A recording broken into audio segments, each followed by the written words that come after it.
Well, welcome to the Watchlist. This is Russ Matthews from Real Dialogue. And I'm Laura Bennett from Hope 1032. And we are going to take us through film through the lens of faith. And so we're looking forward to this podcast. This is a fascinating one. It's kind of an interesting one as far as we're looking at all these different genres, because we kind of go from the latest DC superhero to A Haunting in Venice. And then we're going to kind of consider if it's possible to have love at first sight. Yeah, so we're going to be kind of traveling through the cinemas and also onto streaming for a little bit. And we're going to start off with Love at First Sight. It's a new Netflix film. What's this one about, Laura? So it stars Hayley Richardson, who, if you've been watching The White Lotus, you'll recognize her from that. But she was also in 5 Feet Apart, which is a movie that I loved. They did so well with that one.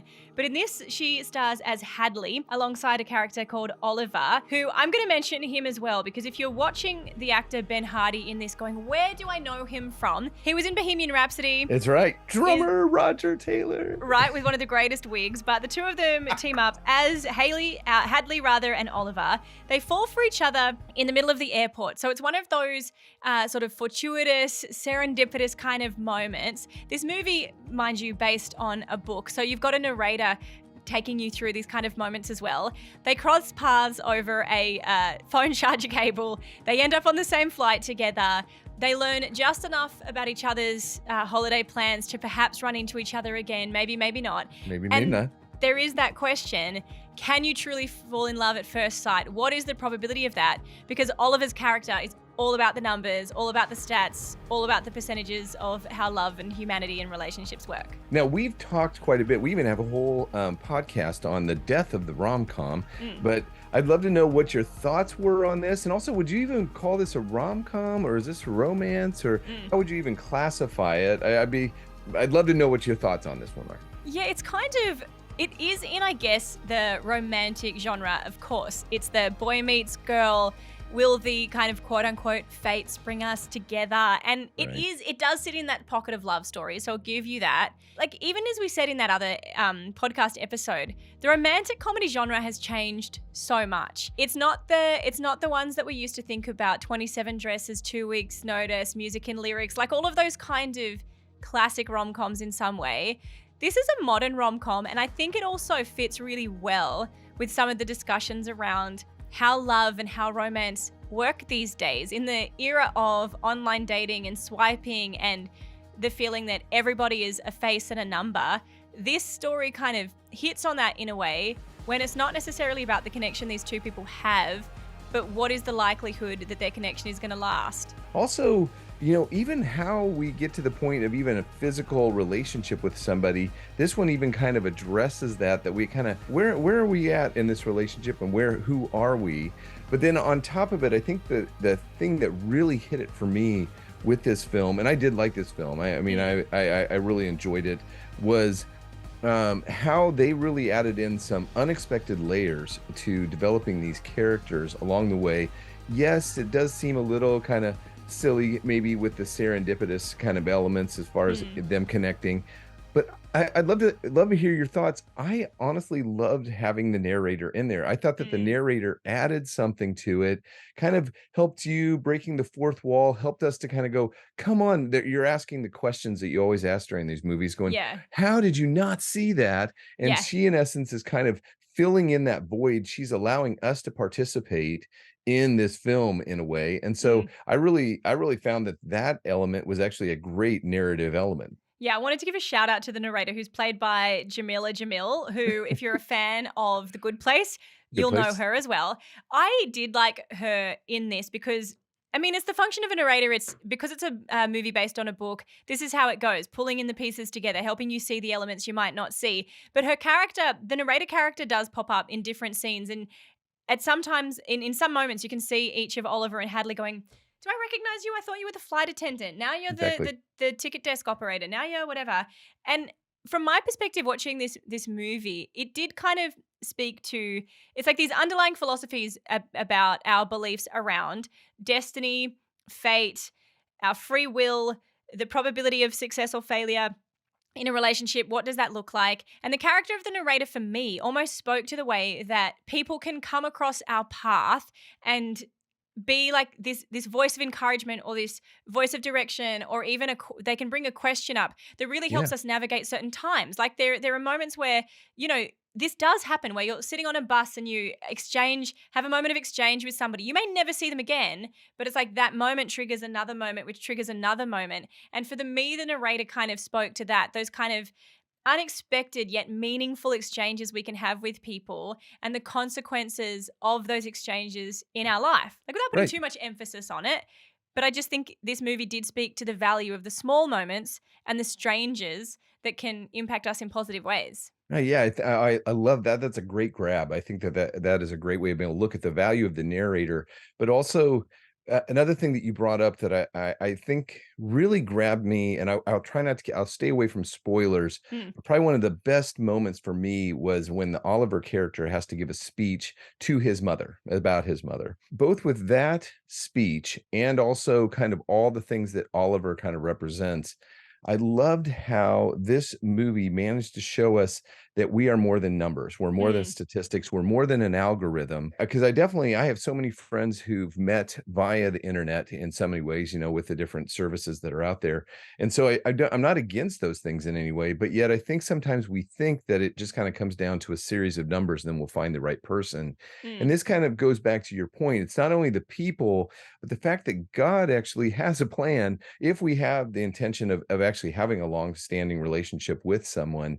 Because not everybody, because some people do remain single and remain happy single, which is great. But I think too, if you are in or desire to have a relationship, that God does really have a plan for that. I mean, we can see that going all the way back to the beginning of time, that really there's a purpose and a plan for the relationship between a man and a woman. I found that this really kind of hit that quite brilliantly, because I think in our day and age, I think we think if we just get it right, if we just get the statistics right, if we just at the right place at the right time, when really in essence, so much of it is really kind of up to, you can call it fate, but really providence in looking at, especially in God's hand being in it all. So I think I really enjoyed this film a lot, and our family did too. I don't know if you were able to watch it with somebody else and enjoy that too, but I sat there enjoying it to myself, I actually was eating chocolate coated raspberries while watching this movie, which was a nice accompaniment, I'll tell you that much. That's and great. I did actually really enjoy this movie, because while it was like light and friendly and all of that, it does have some deeper elements than what you expect.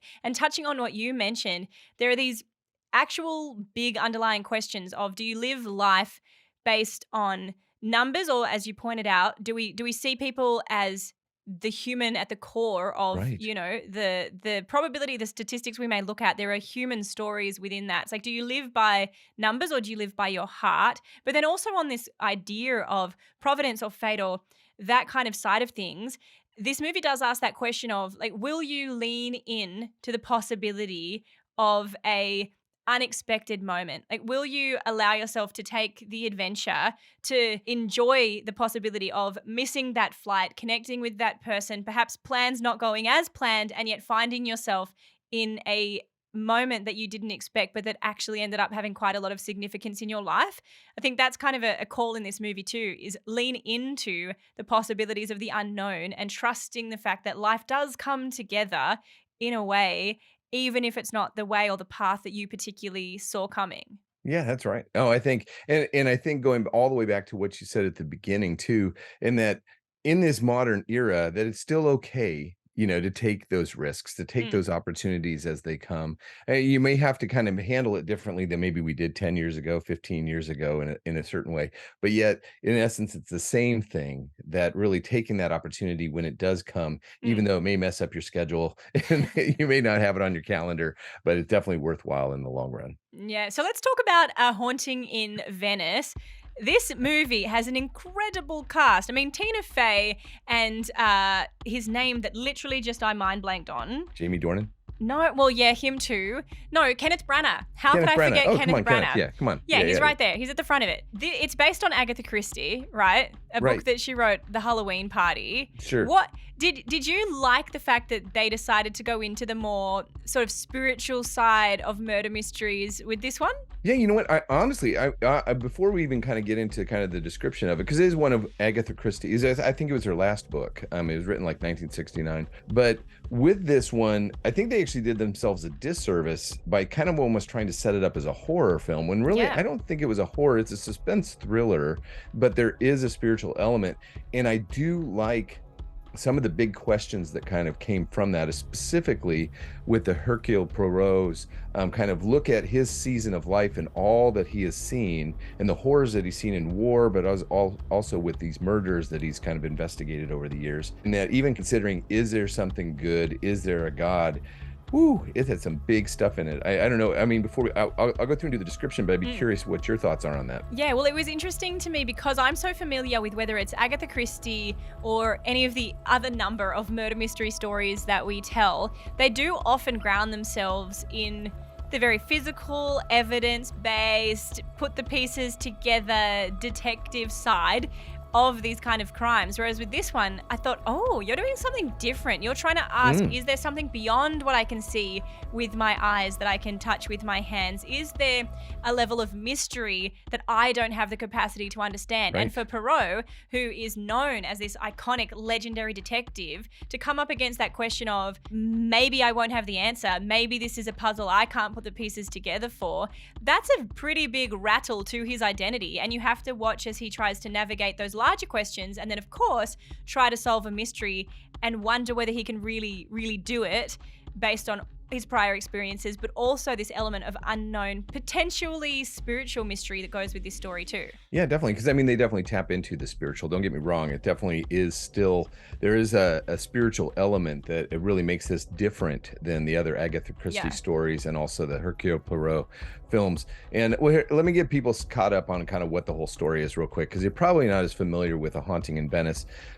This one it's a murder mystery where Detective Poirot is actually retired. If you can remember from the Death on the Nile, he's actually retired. He's not doing the murder mystery. He's not doing any of these things, even though people are pursuing him to do that. Until one day he gets a knock on the door from an old friend who is actually a part of Agatha Christie's kind of lineage of characters. The Tina Fey character, it's Adriana Oliver is her name, and she's also a novelist. She wants to debunk a Joyce Reynolds, who's played by Academy Award winner Michelle Yeoh.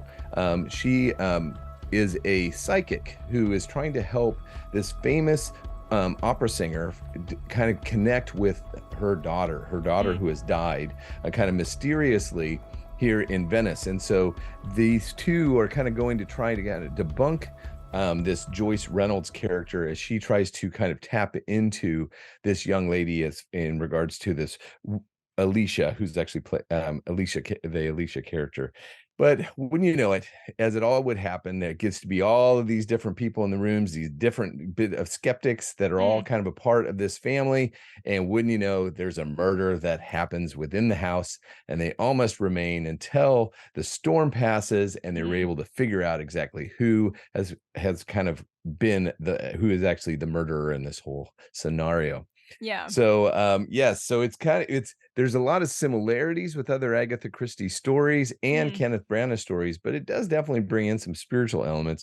Have you been a big Kenneth Branagh fan over the years, or even this franchise? Have you enjoyed this franchise? I've really enjoyed this franchise and what they've done with it. I think that the Agatha Christie novels are a really good basis for building these movies on. And Kenneth Branagh's done so much else in his career that I just really admire him. I think he's continuously finding a sweet spot to enjoy in both what he does on screen and what he's doing behind the screens as well. I almost feel like though with this, they were trying to hit kind of like a Knives Out type Right. sort of audience, I guess. It's not as strong as Knives Out in terms of the mix of characters and how they all engage and things like that. But the spooky element in this is the bit I think people are going to wrestle with, because I wouldn't normally, like, a horror genre is not my favorite.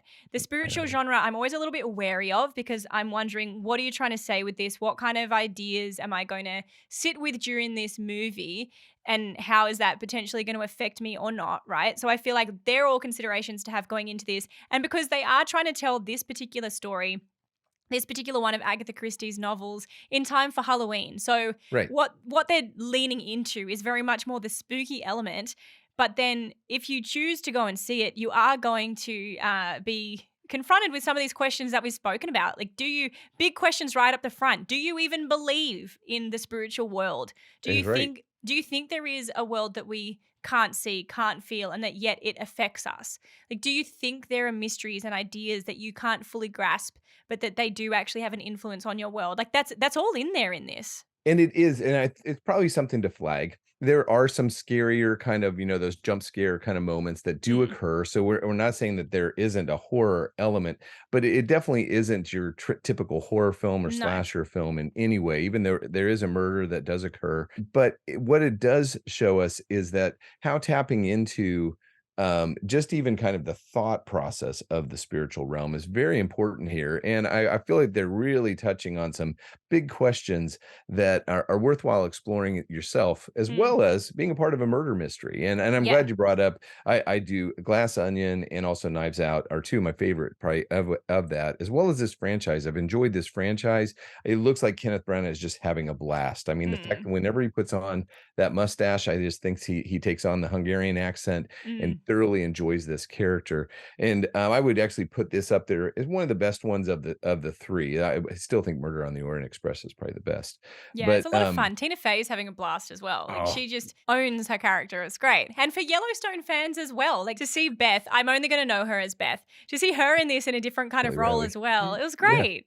Oh, she's well, and she is a phenomenal character. If you don't remember, she was actually from the Sherlock Holmes franchise too. So I mean, she is a really great British actor, which it's almost hard to know that when she's pulling off the Montana Yeah. feel and look, and actually probably one of the strongest characters in that one.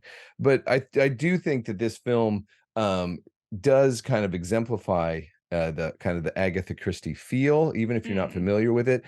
Do believe they changed the ending a little bit from the book, so that does that could make some Agatha Christie devotees a little upset, but it does give us something that's a fresh story and a fresh mm, way to be able to kind of look at it, and also building on this character. It depends on how this does, if there'll be another of these films, mm. but I feel like they really do kind of tap into this character quite beautifully. And so overall, I really enjoyed it. I don't think this is one for younger viewers. Like little ones aren't going to be able to enjoy this, but most Mm. likely, if you've been a part of this series, you wouldn't have thought that younger viewers would probably enjoy this series anyway. But I Yeah. think for adults, I think it's probably the most mature film on offer for those who enjoy something that kind of has that spiritual element, or maybe even gets close to the horror genre, as And far it's as not having. too long. This is the other No. good Oh, thing. thank you. We've had so many movies that just make you sit there for ages, and this one is not that. So it's like you get your good story. You're not going to be in there forever, and you're going to get some nice deep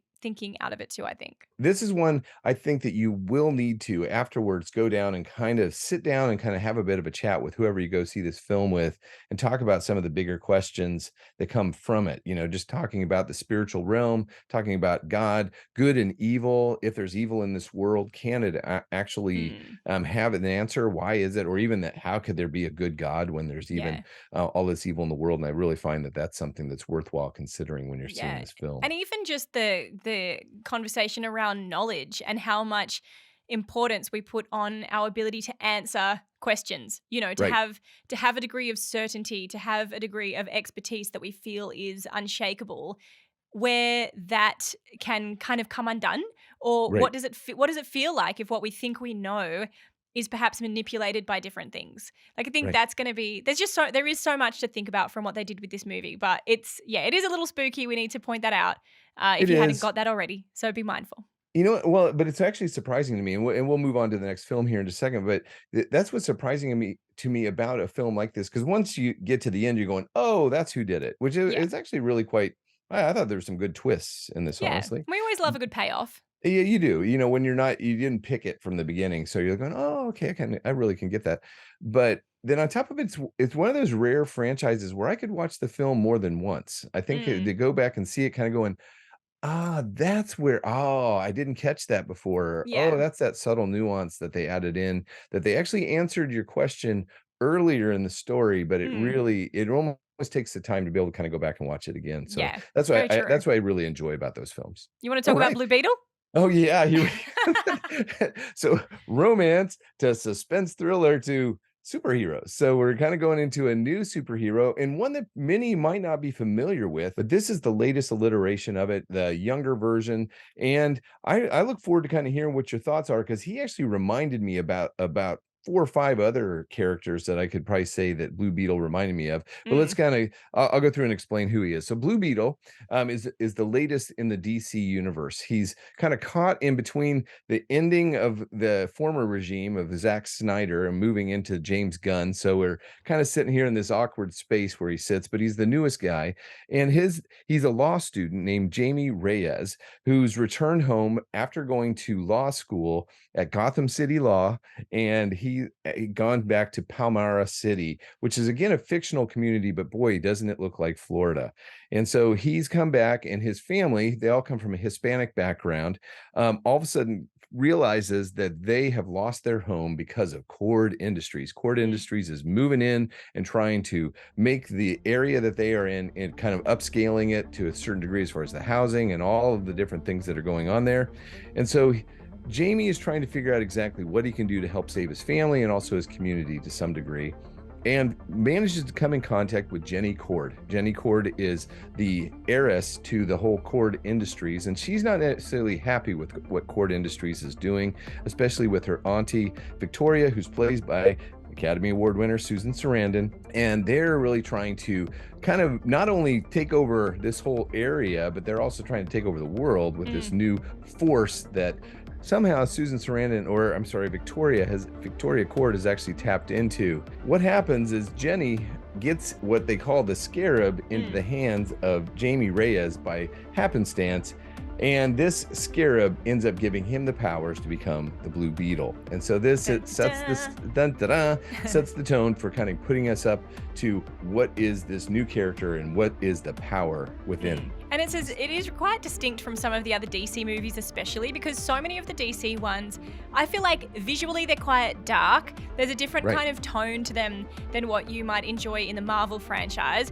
Those two franchises are distinct for good reason, right? The DC fans love what they love about DC, the Marvel fans love what you love about Marvel. But it was nice, I think, to see a DC movie with a level of brightness and excitement and comedy that I feel has been missing from some of their movies especially, but also not as a whole, because I mean, Wonder Woman, fantastic, and it has its own kind of dynamic. Right. But then to see Blue Beetle bringing something that was like youthful and energetic and vibrant, I really enjoyed that because it doesn't carry the same heaviness of some of the others from DC. I totally agree with you. I felt like this is a throwback, not in a bad way, but a throwback to a different time when we actually went to the superhero films to have fun. And it was just fun. It was humorous. It was a bit clunky, and yeah, there's some plot holes, but it kind of reminded me of the original origin stories that we remember in the MCU. And they weren't always the greatest of them, but what they're doing is setting up this character and really kind of showing us who they are, and you fall in love with them. I not only him, but also his whole Reyes family. Oh yeah, George Lopez as his uncle. Oh. I actually think he was maybe my favorite more so than Blue Beetle himself. Oh, totally. I mean, he brings all the character, he brings all the fun, and you just want them to succeed in what they're doing. I go back. I actually would probably say that this was my favorite DC film since Wonder Woman. And I'm not necessarily including the Batman and Joker, which I feel that those are kind of different films in different kind of veins of the DC universe, as it were. But this is kind of in the DCEU. I would say that this was probably my favorite film since Wonder Woman itself. And found that it was probably the most family-friendly movie. That's the thing I found, that so many superhero films have gotten to the point where they've lost sight of who the audience is. I really could recommend this to almost anybody, all the way back to preteens on up, and they would be able to enjoy this together as a family. I don't know what your thoughts are on that. Well, it really, for me, fit what, like, I do tend to gravitate more towards the Marvel movies. I will tell you that. There are some DC that get me, but I watched this thinking, this fills the gap where, like, Spider-Man No Way Home, like Spider-Man Homecoming, that kind of energy is what this film gives to DC, I think. So in the same way that the Spider-Man movies with Tom Holland are much more, like you say, they're family friendly, they're fun, they have that dynamic to them. this Blue Beetle does give the DC fans that. And I think it's Yeah. going to allow for the next cycle of these superhero movies, whether it's Blue Beetle or others, to have a possibility. Like if Right. audiences love this, maybe we'll see more of this kind of stuff from the rest of the franchise. I hope so. I honestly hope that he comes back, because I want to see more of the Blue Beetle. Because I felt that he kind of had that Spider-Man vibe. He kind of felt like the youthfulness of Spider-Man, but then he also kind of had the Iron Man vibe to, you know, because of his suit and all that. And well, even his origin stories is so similar to the Spider-Man experience as far as what happens. But even they handled that in a humorous way, that him just kind of trying to figure out this suit and what it can do. The other aspect that was great about this film is that it was fun. It was family friendly, but yet they did do some really purposeful, that's pun, no pun intended, purposeful ways of kind of looking at some of the bigger questions of life, and looking at even his purpose and why we all exist, and do we have a purpose even though it may be different than what we thought it was, and the value of community, the value of family, that we really need to be able to do this together. It's not just bringing all the Avengers together, but honestly, it's those who aren't even superheroes, but how they all play a part and a role in kind of helping us to kind of work through all of this. And I don't know, I really hope that they are able to tap into it. I know that this film may not have done as well as some of the other DC films overall, but it was probably one of my favorite characters I've seen out of the DC universe, and probably the superhero realm, in a long time. Yeah, and having a Hispanic hero at the center, they distinguish themselves so well with this one. And that identity in terms of where the origin story of Jamie, of his family fits, is really meaningful within this. They don't discount his cultural heritage, as well as that of how he came to be Blue Beetle, how he deals with finding his purpose in that, how he adjusts to what it means to be a hero, and his sort of own individual identity alongside his superhero identity, and then the impact on his community more broadly. Like the importance of his family, as boisterous and sort of quote unquote different as they may be from the other context Jamie is in, who they are and who they have made him to be matters so much in terms of who he then becomes as Blue Beetle. It just kind of taps into the fact that there's a depth to his character. It's not just, oh, I'm just a teenage boy. No, actually, well, not teenage. He's a young adult who is going through all the struggles of, what do I do after university? And then on top of it, I come from a community that I'm the only child that's ever gone to university. So, but yet I don't come from the wealthy background. I mean, that's so many of the superhero films, they kind of come from these rich backgrounds, even though the heritage of the Blue Beetle kind of has that element to it, but that kind of comes out in the so film. Would you going to put it on the watch list? Oh, definitely. I think this is probably, I think it is probably one of the best films for families, right up there with Teenage Mutant Ninja Turtles that we discussed the last time, the Mutant Mayhem. I feel like this one, it also, interestingly enough, even kind of brought a bit of romance back to the superhero genre in a way which we haven't really seen a lot of, over the past few years. And so even see that kind of seeing this kind of fun connection there. So I enjoyed it. Would you put it on your watch list? It goes on my watch list for sure, just because it's just different. Like we've spoken in a previous episode as well about superhero fatigue and all of that.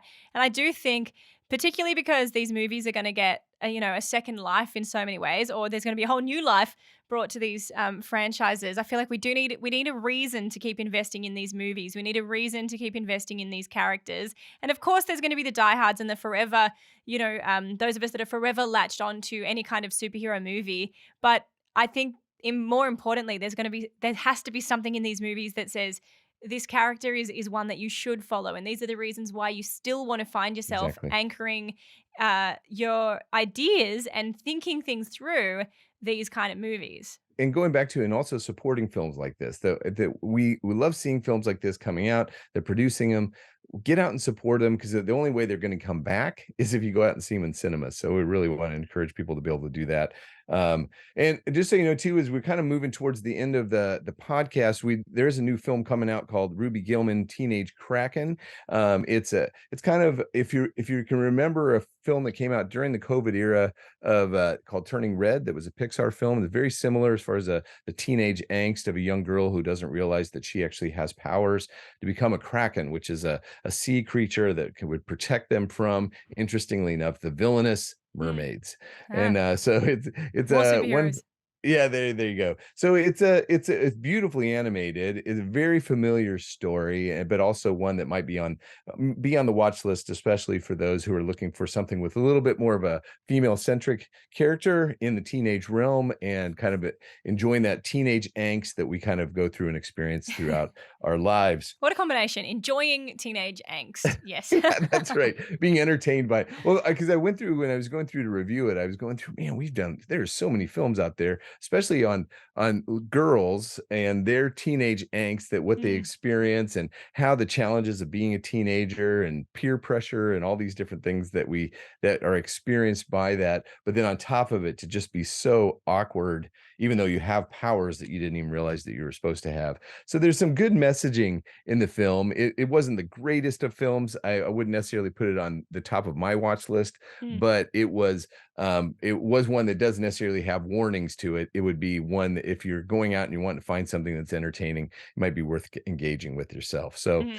well, as we kind of finish, as we look at the coming to the close of this, so we both seem to be good with Blue Beetle being on the watch list. Yeah, Blue Beetle's on there. What about Haunting in Venice for you? Or A Haunting in Venice, I feel like as much as I love Agatha Christie and, a good kind of Cluedo-esque murder mystery, I wouldn't have minded not seeing it. Like, I don't think Okay. it had good discussion. I've brought up some of the things I really valued about it, but I don't think life would be missing anything if I had not watched it. I'll say Oh, that. there you go. Yeah, Okay, yeah. there you So go. yeah, it's not a diss. It's just it doesn't have to be one that you give your time to. Right. Well, and I think you do have to see the others before you can really appreciate this one, some of the Mm. nuances of it. Yeah, I think it is a niche, definitely a niche film that if you are an Agatha Christie fan, I think you'll love it. If you're looking for something a little bit different than all the other films that are going to be coming out over this Halloween season, a Yeah. little lighter than maybe some of the other horror films, this might be a worthwhile being on the watch list. I would put it on my watch list. I did enjoy it, but also I have really enjoyed this franchise Mm. overall. And I Then would absolutely, yeah, I would put, sorry, didn't mean to cut you off, but I the would put Love at First Sight on my watch list. I know it's going to be a genre that is not for everybody, but I think it offers more than what the genre typically does. And it's, in terms of Netflix movies and something you're just going to put on at home and enjoy, it really hit the mark it was aiming for, I think. That's why I liked it. It's like, yeah, it may not be something for everybody and you don't necessarily have to watch it, but it is exactly what you need it to be, plus a little bit extra, and absolutely enjoyable as far as Netflix movies go. Oh, I think that's just a great review of it. I think that's exactly it. It was just it was a nice surprise for me because we have kind of gone through and seen a whole bunch of different films on Netflix that seem really pretty light on and they're pretty forgettable. But while this one really has something to say and gives you something new and different Mm. to be able to enjoy, so I would definitely put Love at First Sight on our watch list too. So there you go. So we've had a pretty good week this week. There's quite a few things, kind of new films coming out, and we have some new ones, and we'll definitely be back in a couple weeks, kind of looking at some of the new ones that are coming. But be sure to subscribe today. You can do that at Hope 103.2. You can go to the website and be able to subscribe there. Also, we have a YouTube channel. You're able to subscribe not only to our podcast, but also all the other great podcasts that we have here at Hope 103.2. You can grab our reviews. Both Laura and myself do reviews at Hope 103.2 and Real Dialogue. That's REEL dialogue.com. And just especially for all those different entertainment reviews when you're looking at that over the season. And yeah, hey, Laura, I just loved having this discussion. I'm looking forward to the next time getting together. Likewise. And yes, as we say, bring the popcorn next time and we will be here with you to watch some of the best movies and maybe some of the not so good movies, but we'll let you know. We'll definitely keep you up to date as we put the film through the lens of faith here at the Watch List.